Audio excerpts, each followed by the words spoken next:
Hi, I'm Charlotte, and this is Chatting with Charlotte, where I share conversations, life hacks, and inspirations to help you on your healing journey from childhood trauma. So, today I want to introduce a series that I'm actually going to be starting on Monday. A subscriber sent a comment to me that got me to thinking about this particular issue, and she asked a couple of questions, and I decided that the best way to address it was to refer back to a paper that I wrote for one of my classes at HBU when I was going through the Masters of Apologetics program. And the title of the paper was, "Is God a Good Parent?" Now that you may wonder what that has to do with healing from trauma, but I am sure that most of you would agree that the hardest thing to deal with or one of the most difficult things to deal with as a survivor is, why did God allow this to happen? Why does He allow abuse to continue sometimes for years? And why is it that it doesn't seem that the abusers really have to pay any consequences, at least not in this life, for their abuse? I mean, sometimes they do get arrested and prosecuted, but many times they go unpunished. And so that is a frustration for many survivors. And I wanted to address that in a rather unique way. I hope that it will be helpful to you, and I hope that you will follow the whole series, because it's going to take all of next week to complete it, because I'm going to do it in short 5-minute segments, because there's no way I can cover all of the things in one video, and I want to honor my promise to keep these videos right around 5 minutes. But I did want to introduce it today because I want you to anticipate it, maybe put it on your calendar that they're going to be all next week, Monday, Wednesday, Friday, and probably on Saturday as well, since it's a 4-part series. And so what I'm going to address, I'm going to answer these questions in 4 different videos. First, I'm going to say, what makes someone a good parent?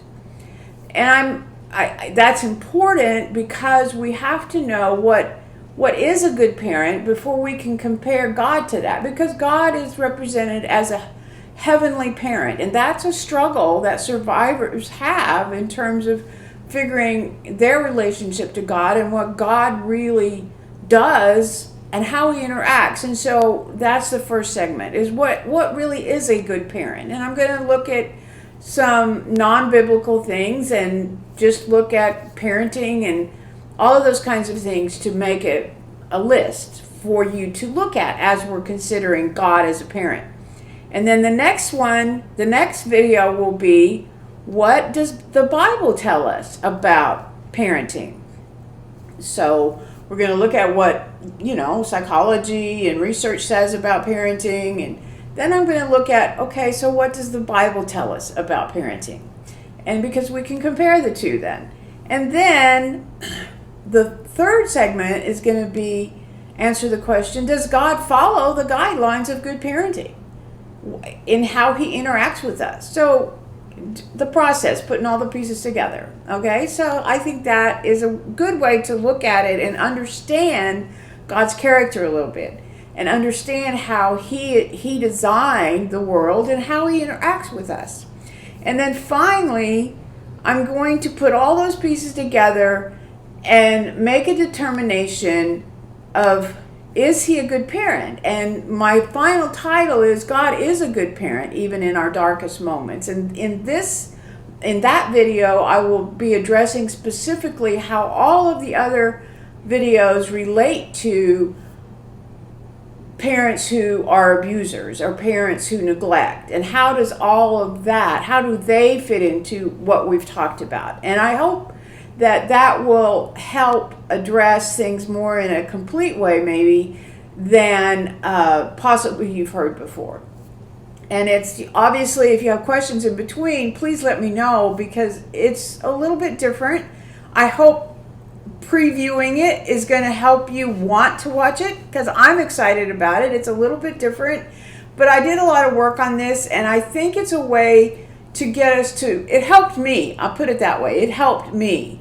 And it gave me a different framework for looking at God and how he interacts with us. So I'm looking forward to that. Subscribe and hit the little bell for notifications so you don't miss any of this series, and I look forward to talking to you next week about that. Tomorrow I will be doing a life hack, and Sunday I will be doing an inspiration, so please be sure to stay tuned for that, and I will talk to you again soon. Bye now.